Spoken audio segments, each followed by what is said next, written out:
Selamat pagi saudara-saudara sekalian. Tadi sudah disinggung sedikit oleh Pastor Joe bahwa bulan Februari ini adalah bulan tubuh Kristus. Kita orang percaya itu bergaul satu dengan yang lain. Gereja ini adalah kumpulan orang percaya. Orang percaya itu we are the temple of the Holy Ghost. Sebetulnya tubuh Kristus itu adalah kita sendiri. Bagian dari tubuh Kristus yang besar daripada gereja ini. Sebenarnya satu persatu individu kita ini tubuh Kristus. Dalam pergaulan sehari-hari atau minggu di sini, satu dengan yang lainnya. Tadi tubuh Kristus yang individu ini saling berhubungan, bergaul. Mestinya karena modelnya itu macam-macam, karakter, sifat semuanya. Tapi yang dikehendaki supaya bisa bersatu apa saudara? Mempunyai karakter dan pikiran yang sehati. Tapi nyatanya lah enggak. Masih ada yang enggak seneng hati, iri hati, masih yang satu lihatnya begini. Mestinya kita lah tiru kepala kita. Kepalanya siapa tuh sini? Mestinya Yesus, Kristus. Nah, jadi hubungan ini penting sekali. Tidak hanya di gereja, tetapi di luar gereja ini. Maksudnya di pergaulan masyarakat, dalam kehidupan kita, di sekolah, di pekerjaan, di mana-mana. Itu sangat diperlukan hubungan satu dengan yang lainnya. Karena kita manusia hidup, tidak bisa hidup sendiri. Mesti berhubungan satu dengan yang lain. Jadi pergaulan ini adalah biasanya kalau dua orang bertemu, di situ sudah ada pengaruh, saling mempengaruhi. Dan pergaulan ini yang terutama kita bisa belajar satu dengan yang lainnya. Dan semua kita yang di sini pernah mengalami kecil, baby. Terus bertumbuh sebagai anak muda semuanya. Kalau berhubungan lebih dari dua orang, itu biasanya kita sebut komunitas. Jadi masyarakat. Kita mengalami hubungan atau komunitas yang pertama-tama dalam hidup ini dan yang utama. Kira-kira komunitas apa itu saudara? Siapa yang tahu? Waktu kita masih kecil, waktu kita mulai lahir terus sampai kita bertumbuh. Dan 5 tahun pertama disitulah mulai terjadi pembentukan karakter dan sifat-sifat. Tahu komunitas yang pertama yang kita pernah alami? Orang tua, keluarga. Itu penting sekali. Jadi bagi sini orang tua yang masih mempunyai anak yang di dalam masa didiknya, 1-5 tahun, itu sangat penting sekali pembentukan karakter. Setelah itu bertumbuh, mulai ada milieu atau sekitarnya lagi yang mempengaruhi.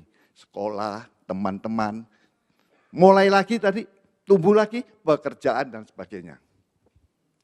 Jadi pertumbuhan pergaulan ini sangat penting sekali. Kalau kita bilang pergaulan, biasanya hanya berhubungan satu dengan yang lain, orang yang hidup. Tapi pergaulan yang lebih penting lagi adalah kalau kita sering bergaul dan yang dipengaruhi itu adalah pikiran kita, kemauan kita, emosi kita semuanya itu ya jiwa kita. Kalau kita bergaul satu dengan yang lain, mau tidak mau, itu pun mesti ada pengaruhnya. Ya, jadi pergaulan itu mesti kita perhatikan dengan baik-baik, karena itu yang menyebabkan jiwa kita bisa berubah. Jiwa kita bisa bertumbuh ke arah yang positif, dan bisa ke arah yang negatif. Semuanya itu bisa begitu. Tapi kita percaya, dalam hidup ini banyak sekali hal-hal yang harus kita pilih. Sampai-sampai kita, loh kalau begitu apa mesti pilih teman kita? Teman yang bagaimana yang harus kita pilih supaya kita tidak dipengaruhi oleh hal-hal yang negatif dan sebagainya. Kita boleh kenal satu dengan yang lain. Karena kalau tidak demikian, kapan lagi kita bisa menjadi garam dan terang dunia kalau kita terus mau menyendiri, tidak mau berkumpul, takut nanti kena influence atau pengaruh dalam pergaulan. Tidak. Tuhan Yesus bilang, pergi kamu, masuk di masyarakat, masuk di apa. Tapi kita mempunyai suatu pegangan tersendiri.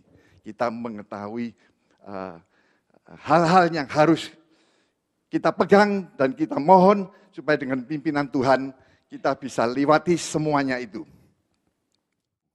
Dan biarlah hatimu memelihara perintahku. Karena panjang umur dan lanjut usia serta sejahtera akan ditambahkannya kepadamu. Janganlah kiranya kasih dan setia meninggalkan engkau. Nah, ini di sini. Ayat ketiga. Kalungkanlah itu pada lehermu. Tuliskan karena itu pada loh hatimu. Maka engkau akan mendapat kasih dan penghargaan dalam pandangan Allah serta manusia. Saya kira ini di sini kuncinya, saudara. Kalau kita mau mengerti tiga hal tadi yang penting, berjalan, berdiri, dan duduk, ini kuncinya. Di ayat di Fatsal 3 Amsal ini. Tapi dari sekian ayat ini, pasti ada satu kata yang benar-benar kunci. Setiap orang memang bacanya itu ada sesuatu yang menarik sendiri-sendiri. Tapi dasarnya untuk general ada sesuatu yang penting, yang gampang diingat, yang rasanya ini perlu. Siapa yang tahu saudara dari bacaan kita tadi 1 sampai 3 itu? Ada satu kata yang penting. Ada yang di sini ada yang apa? Kasih, setia, kalungkan, loh hati atau apa. Saya yang menarik itu kalung. Tidak tahu siapa yang di sini juga pikir kalung itu dikalungkan itu perlu apa enggak? Ada. Ya. Waktu saya baca soal kalung, saya berdoa, apa ini Tuhan kuncinya? Terus ya diingatkan saya, wanita, seorang ibu, seorang perempuan itu paling senang pakai kalung, saudara. Sini ada yang pakai kalung apa enggak? Sering toh pakai kalung rantai, ada yang kasih cross, tapi ada yang dikasih pendant. Pendant itu apa? Bandulnya itu, saudara. Liontin, bisa yang mahal, bisa diamond, tapi bisa yang sesuatu yang artistik, yang karena modelnya senang, warnanya, wah kalau rasanya seorang wanita kalau pakai itu rasanya waduh seneng gitu. Pokoknya dikalungkan di leher karena sesuatu yang berharga. Sesuatu yang dia senangin. Disimpan, ditaruh, senang gitu rasanya. Apalagi kalau ada orang yang melihatnya, loh kok bagus begitu. Itu luar biasa. Itu mulai saya dikasih bayangan sedikit saja.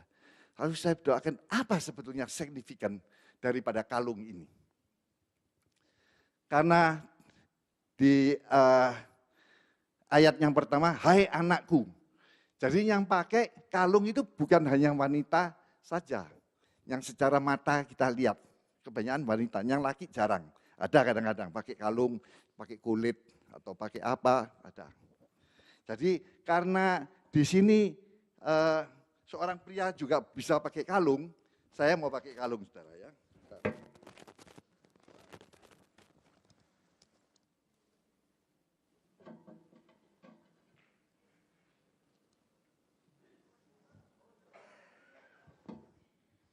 Ini kalung saya, saudara.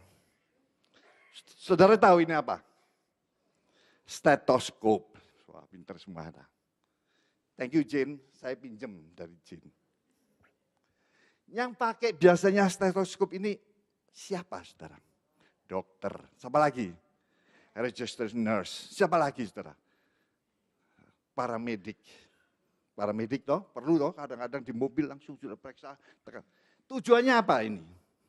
Tujuannya ini untuk mendengarkan detak jantung. Kalau saudara habis lari, agak cepat. Kalau saudara irregular, nah, Pokoknya ini tujuannya untuk mendengarkan bagaimana sistem saluran yang penting-penting di dalam jantung kita. Juga untuk memeriksa tekanan darah tinggi atau low blood pressure semuanya ya. Jadi di sini ini sebetulnya ada alat di dalamnya seperti membran. Membran itu memperuncing atau memperjelas suara. Lalu di sini ada saluran, saudara, seret, masuk di kuping. Kita mendengarnya lebih jelas. Kalau zaman dulu, kalau lihat historinya ini sedikit, pakai seperti ada tiupan itu, seperti suling itu, saudara. Yang pertama-tama sebelum itu apa? Ditempelkan ke kupingnya, ditempelkan di situ. Nah, ini mereka tuh setelah beberapa saat baru sadar, enggak baik. Apalagi yang sakit itu perempuan, yang dokternya laki, masa ditempelkan begitu. Nah, mereka terus pakai suling, terus pakai ini semuanya. Pokoknya sekarang ini jadi sesuatu yang berguna sekali. Karenanya dokter, kalau kita masuk di rumah sakit atau di kantornya dokter, pertama-tama periksa dulu sini, oh salurannya bagaimana. Terus habis itu kalau tekanan darah. Ya. Sekarang apa kalau kita artikan? Ini yang kelihatan. Sekarang stetoskop kita sebagai tubuh Kristus. Kita sebagai anak Tuhan. Kita sebagai the temple of the Holy Ghost.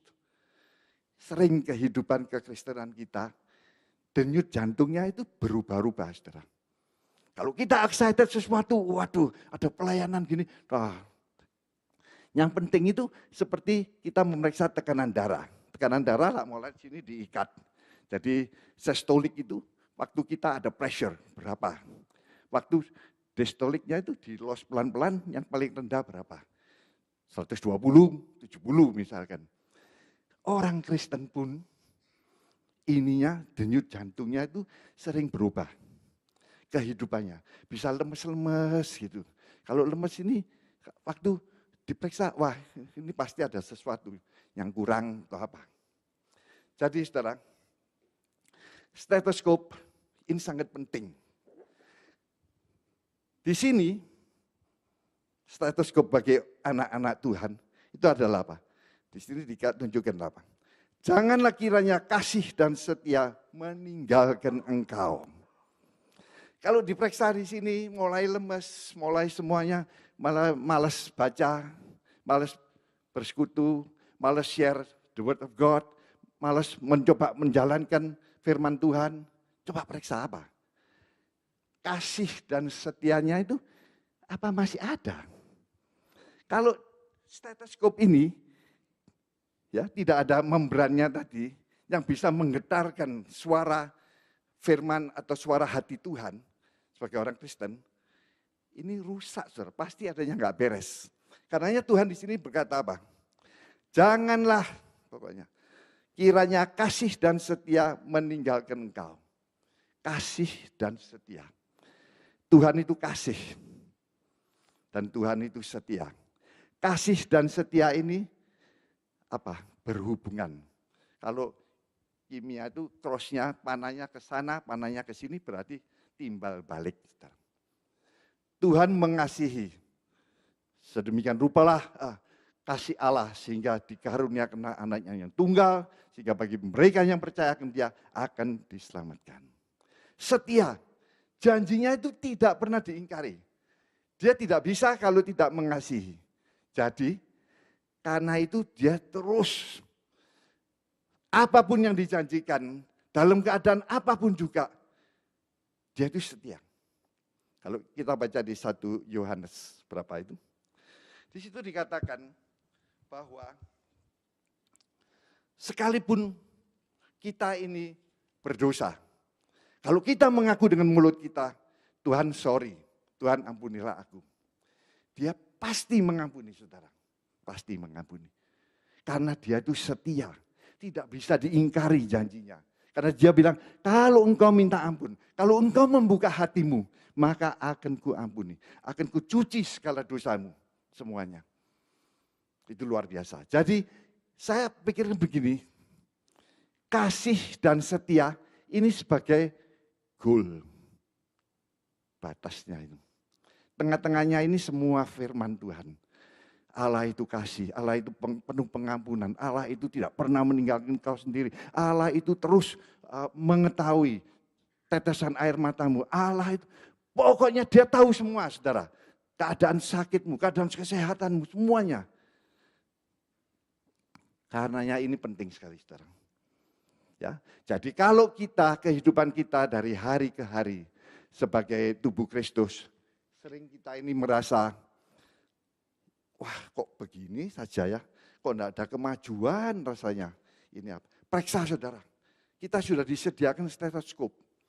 Karena Tuhan Yesus itu adalah tabib yang luar biasa. Jehovah Rafa. Ya. Jehovah Jireh itu dia yang mempersiapkan. Tapi Rafa itu dia yang membawa kesembuhan, healing. Jadi kalau dengan kata sehari-harinya dia itu dokter, saudara. Kita ini extension dari tangan dia. Jadi kita ini mau disebut mantrinya ya boleh, tapi calon dokter asistennya ya boleh. Tapi kita ini benar-benar dipakai Tuhan, di samping mempunyai stetoskop untuk diri kita sendiri, kita ini dipakai Tuhan untuk juga menjadi berkat bagi orang-orang di luar. Nah, soal stetoskop sudah. Sekarang saya lepas. Apakah dalam keadaan yang tertentu atau apa, oh saya enggak bawa stetoskop, lupa. No, stetoskopnya ini sekarang sudah ditransfer, saudara. Ke hal yang tidak kelihatan. Karena tadi ditulis toh, tuliskanlah kasih dan setia itu di loh hatimu di dalam. Jadi kalau ada apa-apa, kita ini siap sebagai wakilnya Tuhan, itu, extension tangan Tuhan, kita siap.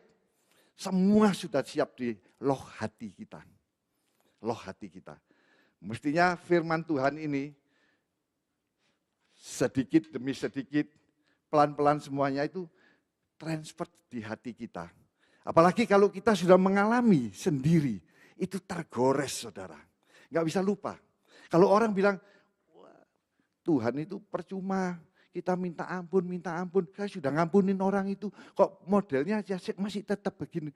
Tetapi kalau saudara jalankan benar-benar, maka ada perubahan. Coba langkah. Kalau mengampuni seseorang itu, bukan untuk kepentingan dia, tapi untuk kepentingan pribadi kita sendiri. Itu hanya satu bagian saja soal pengampunan. Soal memberi. Beri itu bisa memberi uang, memberi materi, memberi encouragement, memberi apa. Itu langsung sini nih merasa, aduh enak, lega begitu. Ya, jadi itu tergores. Orang bilang nggak mungkin kamu doain orang sembuh, nggak mungkin, itu zaman dulu. Tapi kalau saudara sudah pernah nyoba sendiri, saudara doakan orang dan orang itu merasakan pembaruan dalam jiwanya dan merasakan disembuhkan. Orang bilang apa saja, saudara nggak percaya karena saudara sudah mengalami sendiri. Hati sudah digores di sini, sudah tidak bisa luput apa-apa. Kembali sekarang sudah tahu kuncinya. Kuncinya stetoskop. Apa artinya soal janganlah kita berjalan.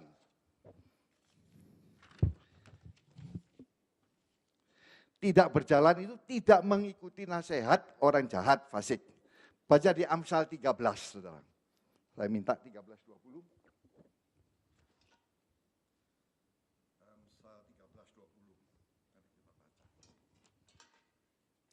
Siapa bergaul dengan orang bijak menjadi bijak, tetapi siapa berteman dengan orang bebal menjadi malang. Bijak itu apa? Bijaksana. Bijaksana bisa didapat pengetahuan, pengalaman semuanya dari pelajaran. Saudara bisa sekolah, kursus sampai di university. Tetapi bijaksana yang dimaksud di sini lebih dari itu, saudara. Yaitu dengan ditambah wisdom Tuhan.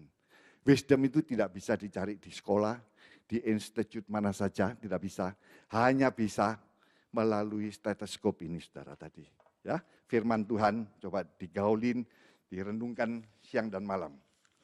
Jadi di situ jelas, kalau kita bergaul dengan orang bijak, kita jadi bijak. Kalau dengan orang bodoh, ya kita jadi bodoh. Kasarnya itu begitu. Lalu Amsal 9:10 itu yang dikatakan, hikmat bijaksana hanya dapat pada orang yang takut akan Tuhan. Atau permulaan hikmat adalah takut akan Tuhan. Jadi kalau kita terus mau bergaul, merenungkan, memikirkan, studi semuanya firman Tuhan itu, maka hikmat Tuhan masuk. Tidak gampang-gampang kita dipengaruhi dan kita mempunyai mengetahui apa yang rencana Tuhan. Itu secara singkat soal berjalan. Berdiri, tidak berdiri, tidak mencontoh orang berdosa. Jadi kalau biasanya habis berjalan, kita lah berdiri. Berdiri ini terus kadang-kadang terus mau ngikut. Orang yang berdosa itu very excited. Dia kalau melihat temannya yang mau benar-benar sama Tuhan itu kurang senang gitu. Jadi pengaruhnya itu besar sekali dia. Besar. Mau menariknya supaya dia tidak terlalu sama Tuhan ini. Very excited. Kalau bicara itu very convincing. Meyakinkan. Sampai-sampai kita bisa ambil, iya apa benar ya. Pernah suatu kejadian begini sekarang. Saya bertemu dengan seorang, dia bisnis, dia baru menjual sesuatu, terus dia berkata gini, hati-hati loh sekarang. Hati kenapa? Kalau invest itu jangan sembarangan. Loh apa? Saya ini baru jual ini, tapi sebagian sekian jumlahnya saya investkan lewat ini. Loh apa di bank? Bukan. Loh kalau bukan di bank di siapa? Di institut apa gini. Dia sudah kenal lama sama dia gini. Saya diberi interest rate sekian. Lah bank cuma berapa? Dia ketarik. Masuk dia. Nah, ini pengalaman saya, makanya saya mau share sama kamu. Dia bilang gitu. Jangan sembarangan kamu taruh. Oh iya, dalam hati saya memang. Kamu jangan cuma mau lihat interestnya saja. Bank misalkan 3,5%, di situ dikasih 7%, double dong saudara. Mau dia. Tapi hilang akhirnya. Ya. Mari kita baca di Amsal 16:25. Ada jalan yang disangka lurus, tetapi ujungnya menuju maut. Waktu saudara ini cerita excited sekali, iya rasanya benar ini. Rasanya enak ini kalau masukkan di situ, cuannya banyak. Disangka jalan lurus, tapi akhirnya maut. Ini sering, saudara. Sering terjadi. Nah, nanti kita sebentar lagi kita akan bagaimana kita akan belajar bersama secara singkat juga. Bagaimana kita bisa menghindari hal-hal ini. Ikut campurkan, terus periksa sama ini. Ya, sama stetoskop ini. Kalau ada apa-apa, saudara rasanya kalau, waduh kok ini benar. Sudah pasang saja stetoskop. Maksudnya itu berdoa. Tuhan minta pimpinanmu. Rohmu yang kudus, beritahukan Tuhan, apa ini? Maksudnya apa ini? Sering kita ini, dikira jalannya pasti ini, enggak apa-apa dah. Lurus, tapi bisa maut. Yang ketiga, duduk. Duduk ini paling enak, saudara. Orang paling senang kalau duduk, makan, ya. Apalagi kalau dari gereja begini, pasti sudah ada rencana, nanti makan di mana gitu. Enggak apa-apa, saudara. Itu bagus, saya bilang. Asal semuanya itu makannya juga tidak sembarangan, perginya itu juga sekuatnya, semampu saudara. Bahkan saya anjurkan, saudara bikin kelompok di samping cell group, ya, lebih rileks lagi. Sebab kalau kumpul-kumpul itu, bisa kita keluar macam-macam, biasanya paling enak itu di rumahan, ganti-gantian, atau ya kalau nggak ada tempat, nggak apa-apa lah di kafe, asal jangan rame-rame, atau itu penting sekali. Kita build up suatu nest atau suatu hal yang lebih kecil, kita saling tukar pikiran, saling apa, dan saling kita bisa membagi berkat, dan kita bisa menerima berkat, semuanya itu. Jadi duduk, tapi yang harus diperhatikan, itu istilahnya ngobrol. Kalau saya menganggapnya itu ngobrol. Ngobrol ini bahayanya apa, saudara? Saudara bisa bicara dari A sampai Z, karena tidak ada agenda. Ya, tidak ada agenda. Kalau cell group ada agendanya, saudara. ini topiknya ini, kita bicara ini, kita habis ini begini. Ya. Tapi kalau saudara bisa bikin cell group sedemikian rupa, yang juga rileks dan senang sekali, orang pasti datang. Kalau bicara hal-hal persoalan kehidupan misalkan. Jadi orang looking forward. Tapi kalau terus ini saja yang dibicarakan ini tidak ada sesuatu yang hubungan bisa langsung dengan kehidupan. Lama-lama cell group itu membosankan. Karenanya ini perlu sekali variasi dan minta hikmat apa Tuhan yang harus dikerjakan. Memang dari tahun ke tahun itu different sekali. Saya ingat sel grup saya dulu sampai hampir 30 orang, itu apa semuanya, sampai kita pisahkan dan sebagainya. Mungkin sekarang sudah agak lain, saudara belajar. Tapi sekarang kembali lagi pada orang yang ngobrol ini ya. Ngobrol tidak ada acara, tidak ada sesuatu yang khusus, tapi bisa orang itu keluar real. Kalau bicara bisa, kalau terlanjur bisa gosip, kalau terlanjur bisa ngomongin orang terus. Nah, jadi saya pikir-pikir apa tuh sebenarnya definisi ngobrol? Saya anggapnya apa? Ngobrol bang, ngobrol omongan, ngobrol pikiran, ngobrol semua seadanya diomongkan. Nah ini awas, ya awas. Boleh kalau saudara mau pergi sama-sama makan, dari situ tadi kebiasaan atau apa, saling mengetahui, oh kalau saya enggak makan ini terlalu banyak, saya ini. Nah itu di-sharingin sedikit, dibagikan. Nah saudara-saudara, kita tidak usah takut dalam pergaulan. Karena kita sudah dilengkapi oleh ini tadi, oleh stetoskop. Ini tadi saluran ini untuk menyalurkan apa saudara? Menyalurkan Roh Kudus.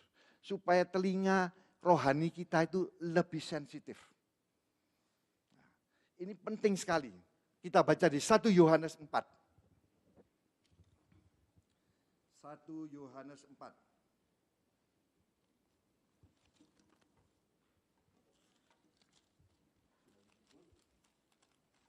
1 Yohanes 4. Saudara-saudaraku yang kekasih, janganlah percaya akan setiap roh. Itu roh kecil ya. Roh kecil itu roh manusia, roh daging kita. Ya. Tetapi ujilah roh-roh itu, apakah mereka itu berasal dari Allah.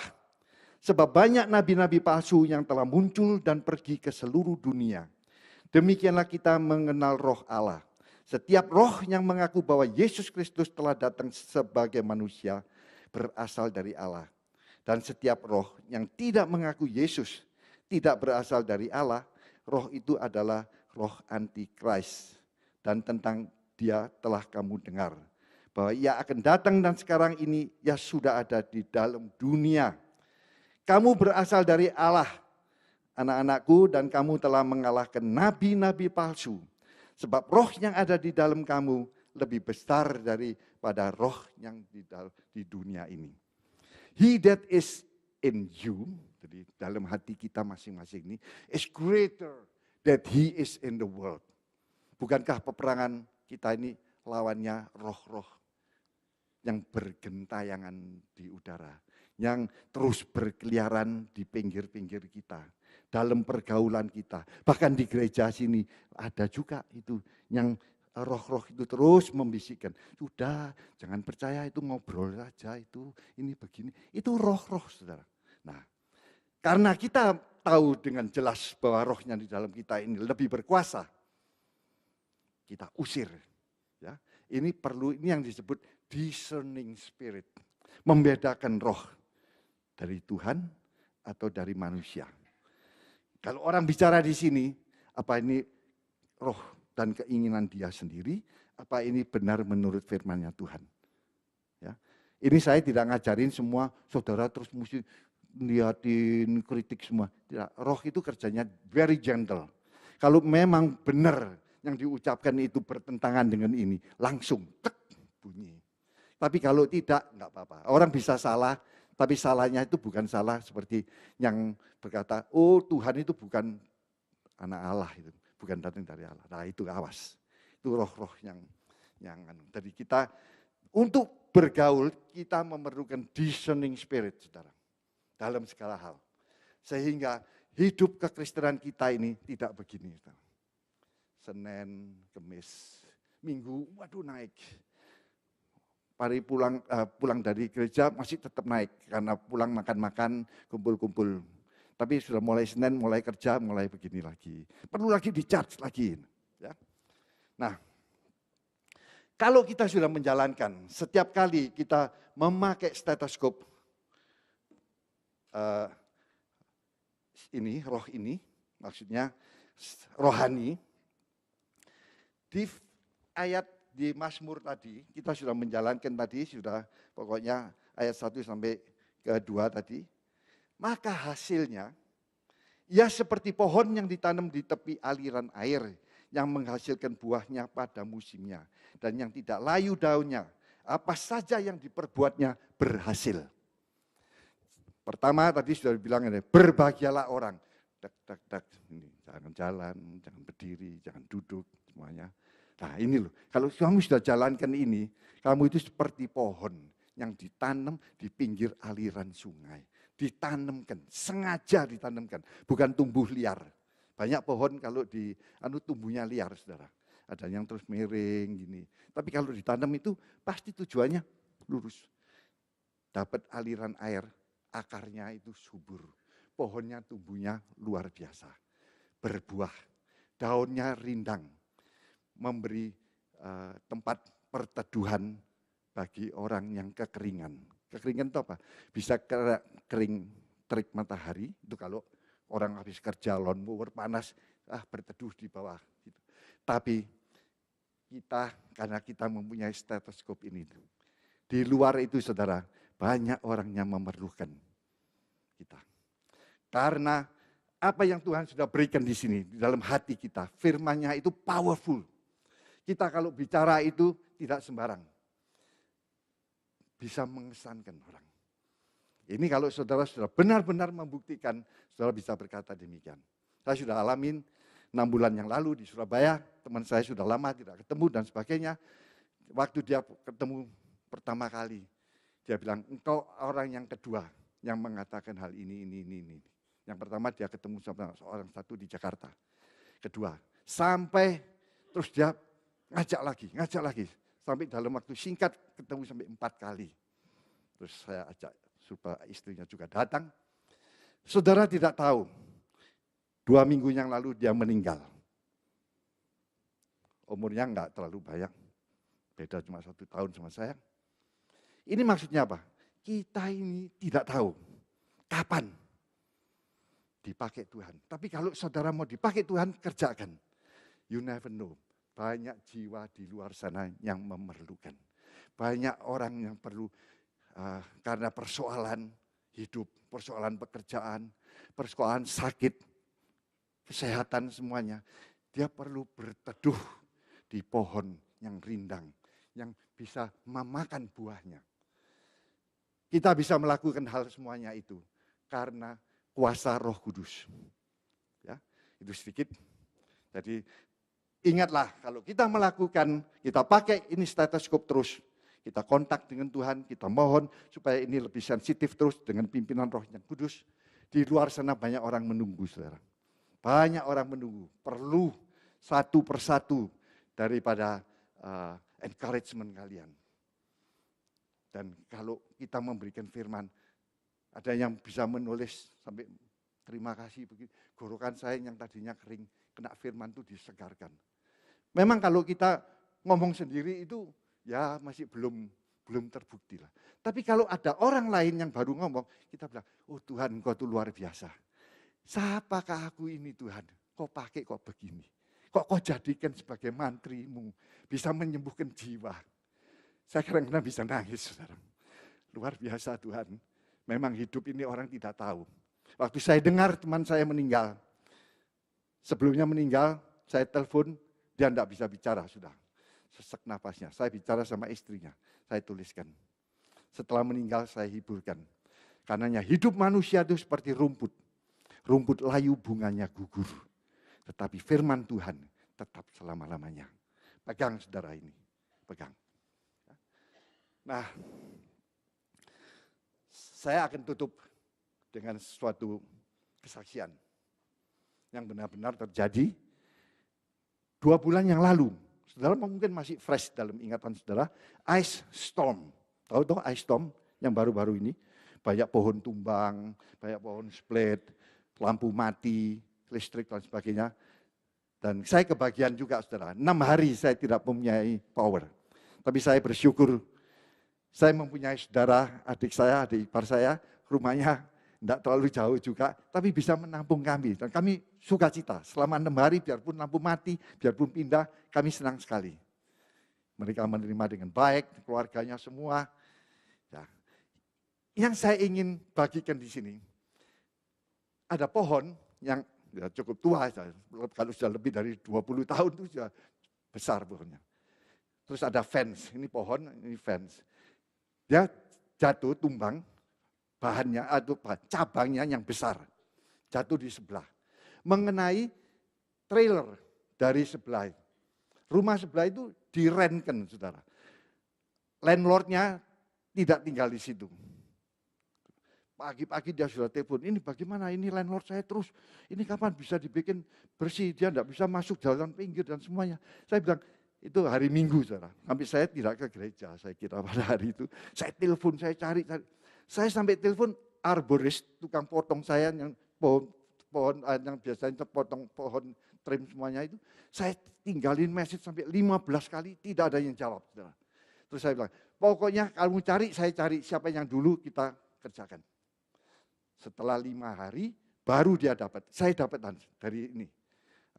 Landlordnya bilang begitu, dari internet semuanya. Lalu 3 pohon yang akan dipotong.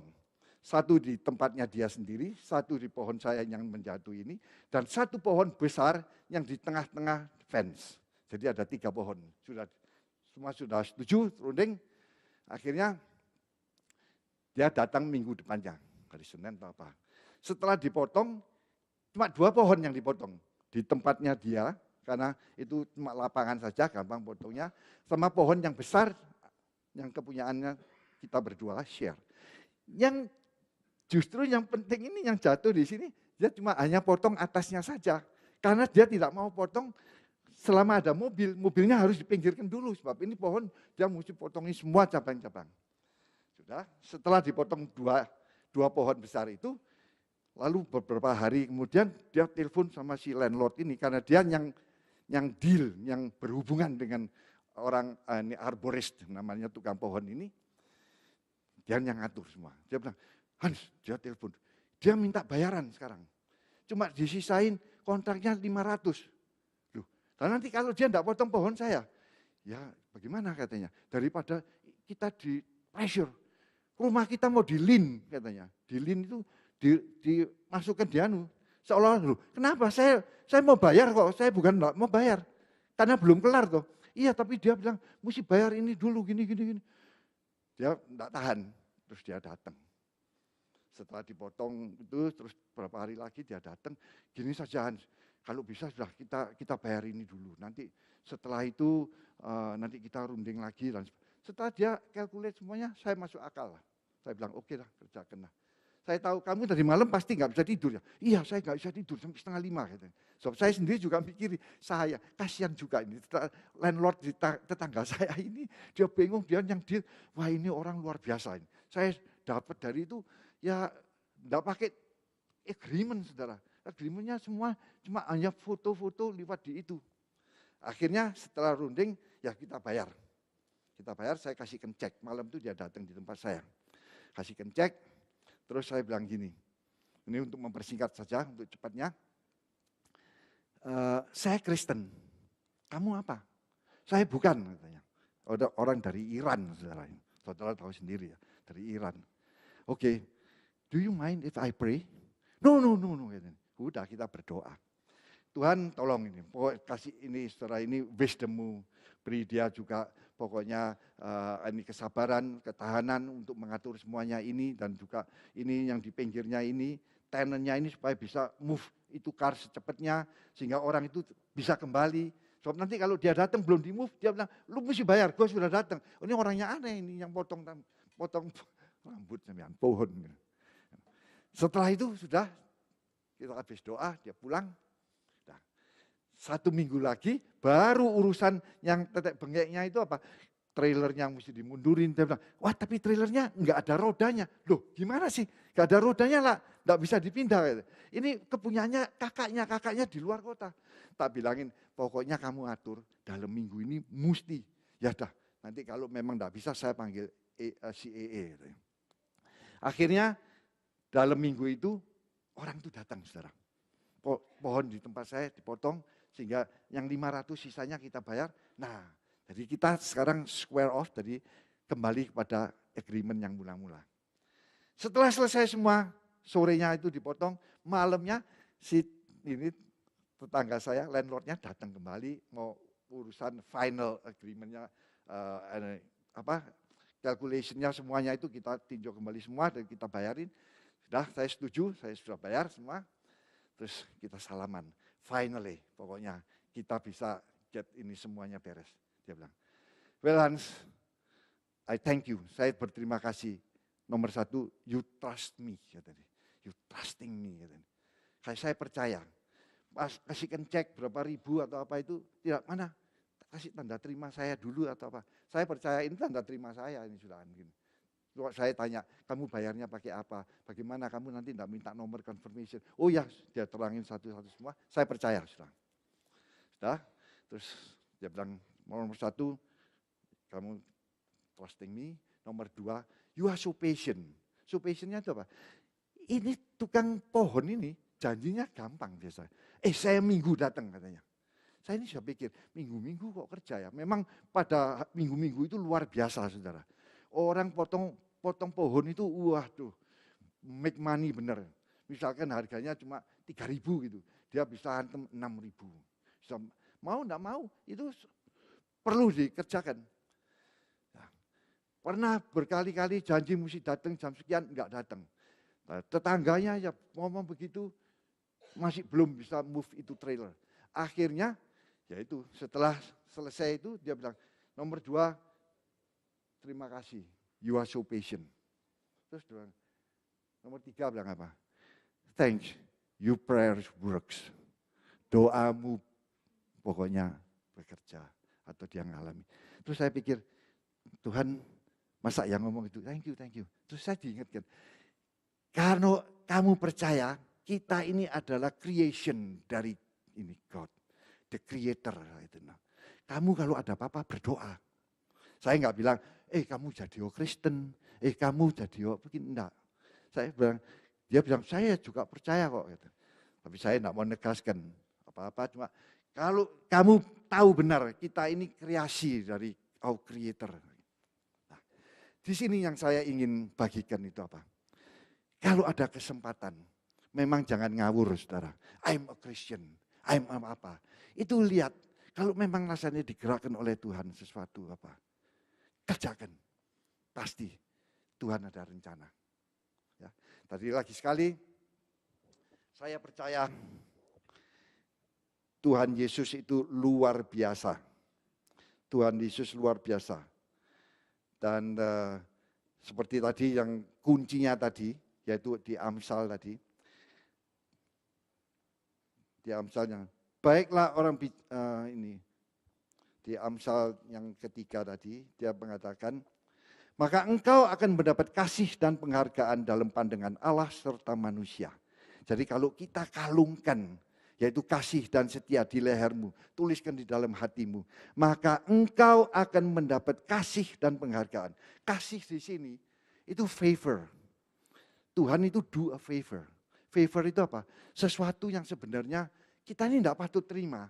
Tapi seolah-olah kita ini dianak emaskan gitu loh. Terus tak kasihkan kamu aja. Ada orang ngelamar pekerjaan di suatu company 5 orang gitu. Wah ini credentialnya bagus-bagus semuanya.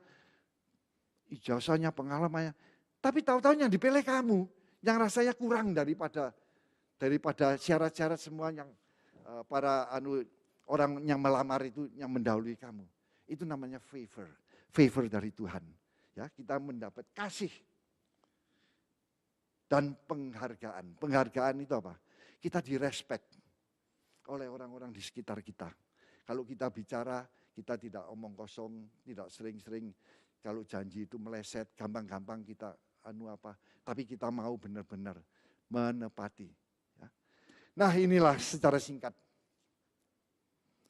berjalan bersama Tuhan dalam pergaulan tubuh Kristus, perseorangan yang akhirnya menjadi satu tubuh Kristus yang besar di tengah-tengah gereja sini. Biarlah gereja ini terus mendapat kasih, yaitu favor, dan kuasa Tuhan dinyatakan. Karena Allah itu kasih, Allah itu setia. Kalau kita terus jalankan, kita terus setiap orang, setiap anggota di gereja sini mau mengalungkan, yaitu stetoskop tadi, maka keseluruhan gereja ini akan bersatu. Gereja ini terus menuju bagi kemuliaan nama Tuhan. Amin.